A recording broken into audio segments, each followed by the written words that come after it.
Hello and welcome to this week's episode of Access Asia. I'm Nadia Massey. Thank you for joining us.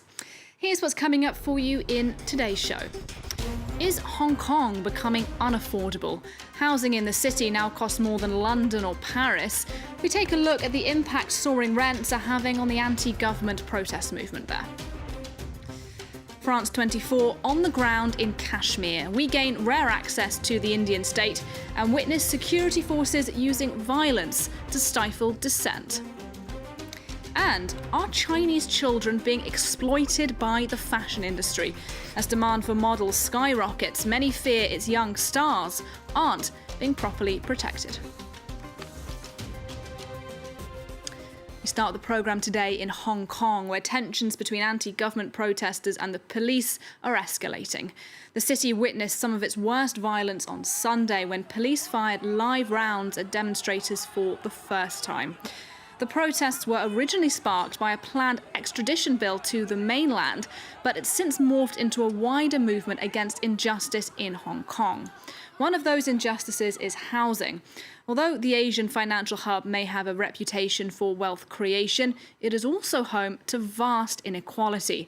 1 in 5 Hong Kongers now live below the poverty line, and rents are higher than here in Paris.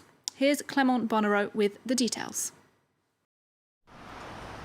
With its shimmering skyscrapers and countless luxury shops, Hong Kong is one of the wealthiest cities in the world. The semi-autonomous territory, however, is also a place of extreme inequality. Many residents struggle to find housing. The average cost per square metre in Hong Kong is €25,000, twice as much as in London.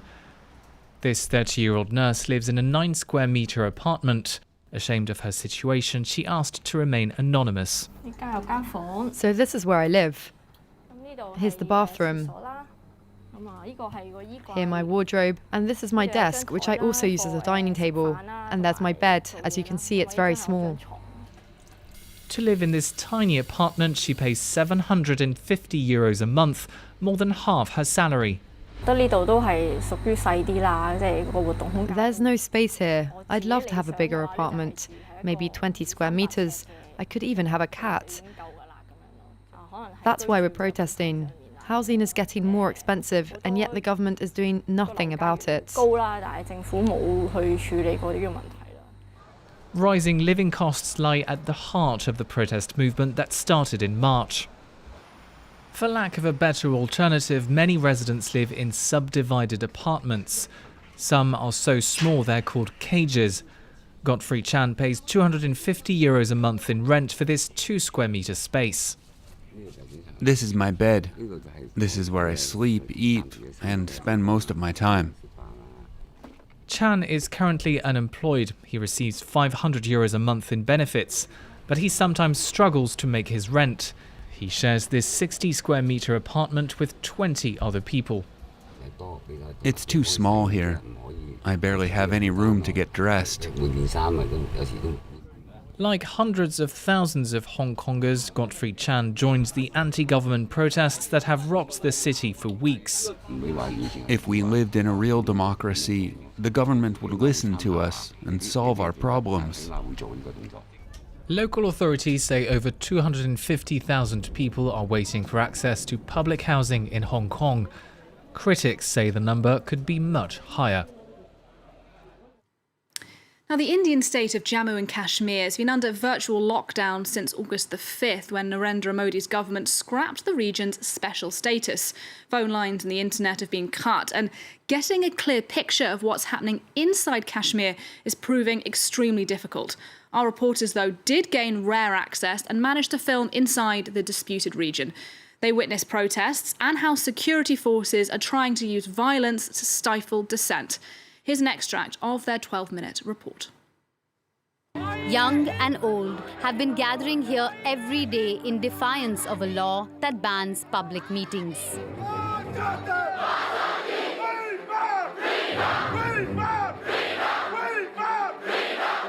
They believe that India has violated assurances enshrined in its own constitution. Our assurance that shall withdraw our troops from Kashmir as soon as as soon as peace and order is restored, and leave the decision regarding the future of the state to the people of the state is not merely a promise to your government, but also to people of Kashmir and whole world.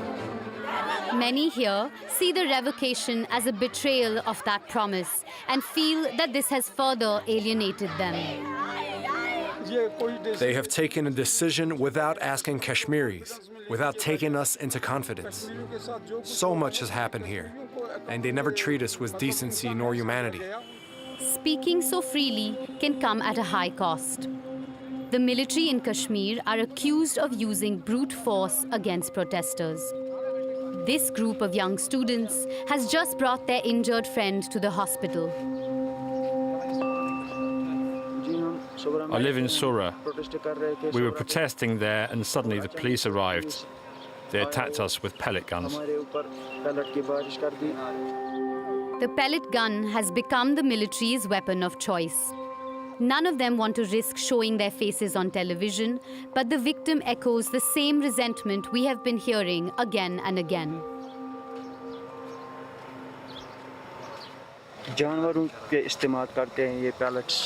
This weapon's for using on animals, but here they're using it on us. There's so much injustice against Kashmiris right now. I want to tell Modi to leave our Kashmir. We want our freedom. And you can catch that full episode of our reporter show on Kashmir on our website. That's france24.com. Now, the cashew nut is an enormously popular snack. Here in Europe, demand for the fatty nuts are up 50% over the past decade. But before they make it to the bowl, they must first be shelled. Hundreds of thousands of tons are prepared each year on the other side of the world, largely in India, in appalling conditions and almost exclusively by women. Brian Quinn has been investigating. The perfect snack. Healthy, rich in vitamins, suitable for vegetarians, cashew nuts are in high demand. But at the other side of the world, this little nut has become a nightmare for thousands of women. India is the world's top cashew producer. In Tamil Nadu state, thousands of trees populate vast plantations. The nut itself is found on the bottom of this yellow fruit. It twists off easily, but the real work is only getting started. Dozens of processing facilities in the region supply mostly European and American customers. This factory owner's son oversees 150 employees, all of them women. To start, they use a machine to cut the nut in half. Their speed is impressive, and it has to be. They're paid by volume, just 4 to 6 euros per day.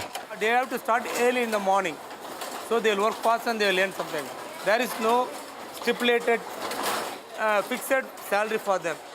The rest of the work is even harder, and it's done entirely by hand. The shell and the skin of the nut are difficult to remove, and inside them are highly caustic acids that burn the skin. The women's hands are badly damaged. At a nearby cooperative, women also sort nuts by hand. They're self-employed and earn even less selling their products to wholesalers, 2 or 3 euros per day on average. Here, too, their hands are badly damaged by acids in the nuts. These liquids we're constantly touching all day burn our fingers and turn them black. They say gloves slow them down too much and quickly rip as well. Their problems aren't limited to the skin. Our eyes burn. At night we feel feverish, so we can't sleep. Our eyesight is getting worse. We have no choice. It's their only work here. We depend on it completely. By the time they arrive on Western shelves, the cashews no longer contain dangerous acids. As importers here in Europe continue to demand lower prices and greater quantities to meet skyrocketing demand, groups are calling on supermarkets to ensure fair trade practices and calling on shoppers to seek out fair trade nuts. Because at the other end of the supply chain, it's these women who bear the consequences. In China, the children's clothing market is booming. That means a growing demand for young models. But with the industry expanding so quickly, fears are rising that a lack of regulation leaves children open to exploitation by the fashion executives and by their parents. Maria Sofos reports. This children's fashion show in Beijing is just one of thousands that take place in China. The kids' fashion market is growing faster than any other clothing sector in the country. According to market research company Euromonitor, it was worth more than 36.4 billion euros in 2018. As the sector has grown, so too has the demand for child models. Many in China say the risks of physical and psychological damage to vulnerable children within the fashion world is being overlooked. 4-year-old twins Yumi and Yuki are not professional models, but nearly 2 years ago their parents enrolled them in classes at a modelling school in Beijing in the hope that they could break into the industry. They invest in taking them around the country to compete in hundreds of national child modelling competitions. I think if they were to work for brands or be brand ambassadors, it would be very beneficial to the company. Beneficial for the company and potentially for the twins' parents. In China, child models can earn up to 1,300 euros per session. Whether some parents have their children's best interest at heart has come into question. A video uploaded to the internet in May this year claims to show a mother kicking her 3-year-old daughter at a photography studio in the eastern Chinese city of Hangzhou, reportedly in a rage at her child's failure to comply during a modelling shoot. Li Ku, the founder of this child modelling school, says that violence of this kind is commonplace within the industry. As someone from the industry, I would say that this behaviour is quite normal. If children don't listen to them, I think hitting them is quite a normal response for the parents. In response to the video, Hangzhou authorities introduced regulations to limit the hours children work and ban minors under 10 from being brand spokespeople. Though China's child labour laws have become stricter in recent decades, there are still risks. Over 110 child retailers have said that they would scale back the use of child models while also demanding more regulations. That's it for this week's show. Thanks for watching, and we'll see you at the same time next week.